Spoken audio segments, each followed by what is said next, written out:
Informasi bagi lanjut usia. Para lanjut usia, lansia, dan anak yang merawat lansia harap menyimpan artikel ini untuk waspada atas kejadian-kejadian yang membahayakan atau potensi cacat di hari tua. Sebuah studi di Amerika Serikat menyebutkan lebih dari 51% orang lanjut usia jatuh karena naik tangga. Para ahli menyarankan setelah berusia 65 tahun, lansia untuk tidak melakukan 10 tindakan di bawah ini. 1. Lansia dilarang naik tangga. 2. Lansia dilarang terlalu cepat menoleh membalikkan badan. 3. Lansia dilarang membungkuk menyentuh telapak kaki. 4. Lansia dilarang mengenakan celana sambil berdiri. 5. Lansia dilarang sit up. 6. Lansia dilarang memutar pinggang ke kiri dan kanan. 7. Lansia dilarang berjalan mundur. 8. Lansia dilarang membungkuk untuk mengangkat barang berat. 9. Lansia dilarang mendadak berdiri meninggalkan ranjang atau tempat tidur. 10. Lansia dilarang ngeden terlalu keras. Bagikan kepada banyak lansia. Sebuah gerakan untuk mencegah 20.000 orang lansia meninggal dunia setiap tahunnya di AS. Setelah berusia 65 tahun. Usahakan tidak melakukan 10 tindakan tersebut di atas. Ada 4 macam pengetahuan sederhana untuk lansia. 1. Lansia tersedak makanan. 2. Lansia salah bantal. 3. Lansia kram kaki. 4. Lansia kaki kesemutan. Ini adalah pengetahuan yang dapat menolong lansia dan diri sendiri.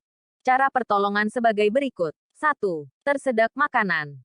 Keselak. Anda hanya perlu mengangkat tangan. Dengan mengangkat tangan ke atas kepala maka makanan yang tersangkut di tenggorokan akan turun dengan sendirinya. 2. Salah bantal. Kadangkala ketika bangun tidur, salah bantal, yaitu merasa nyeri di leher. Apa yang harus dilakukan ketika salah bantal? Ketika merasa salah bantal, hanya perlu mengangkat kaki. Kemudian tarik ibu jari kaki dan pijat degen memutar searah atau berlawanan arah jarum jam. 3. KRAM kaki. Ketika kram kaki kiri, angkat tangan kanan tinggi-tinggi. Ketika kram kaki kanan, angkat tangan kiri tinggi-tinggi. Segera akan terasa lebih enak. 4. Kaki kesemutan. Ketika kaki kiri kesemutan, ayun telapak tangan kanan dengan sekuat tenaga. Ketika kaki kanan kesemutan, ayun telapak tangan kiri dengan sekuat tenaga. Jangan simpan saja info ini. Silahkan berbagi. Siapa tahu dapat menyelamatkan lansia atau cacat di hari tua. Salam sehat selalu. Semoga bermanfaat. Tanda-tanda mau stroke. Dalam sebuah pesta, seorang suami datang bersama istrinya. Dan tiba-tiba sang istri tersandung dan jatuh. Sang istri meyakinkan semua orang bahwa dia baik-baik saja. Hanya tersandung batu karena sepatu barunya. Sang istri bersama suaminya tetap hadir di pesta itu sepanjang malam. Beberapa waktu kemudian, suaminya menelpon bahwa istrinya dibawa ke rumah sakit dan tepat jam 6.06 pagi meninggal dunia. Sang istri terkena serangan stroke saat pesta. Kalau saja di antara mereka ada yang tahu bagaimana mengenali orang mau kena stroke, kemungkinan sang istri masih bisa hidup.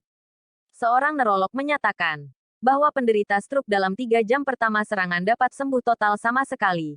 Jika dengan cepat dapat mengenali gejala, mendiagnosa dan membawa pasien untuk pengobatan ahli sesegera mungkin. Jangan lewat dari 3 jam, karena dapat terjadi kerusakan permanen.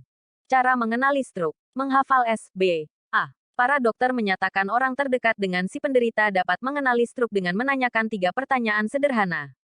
Ingat 3 langkah SBA, yaitu S. Senyum. Minta penderita untuk tersenyum. Kalau pipi miring, maka ada kelumpuhan saraf. Ini gejala stroke. B. Bicara. Minta penderita untuk berbicara kalimat singkat. Misalkan, aku mau minum, atau apa saja. Kalau omongannya peluh, ini gejala stroke. A. Angkat 2 lengan. Minta penderita untuk mengangkat kedua lengan. Kalau tidak bisa mengangkat tangannya berarti ada kelumpuhan. Ini sedang jalan proses menuju stroke. Jika ada salah satu gangguan yang tampak dalam melakukan SBA ini, maka segera panggil ambulans dan ceritakan keadaan ini kepada petugas. Cara lain untuk mengenali stroke adalah minta orang TSB menjulurkan lidahnya. Jika bengkok, menyimpang ke satu arah, ini juga merupakan suatu tanda dari mau stroke. Jika Anda dapat mengirimkan WhatsApp ini kepada sedikitnya 10 orang, maka paling tidak ada 1 nyawa yang dapat diselamatkan. Percayalah ini akan bekerja baik menolong seseorang. Tak ada yang tahu seseorang akan terkena stroke suatu hari nanti. Selamat sehat SMG bermanfaat.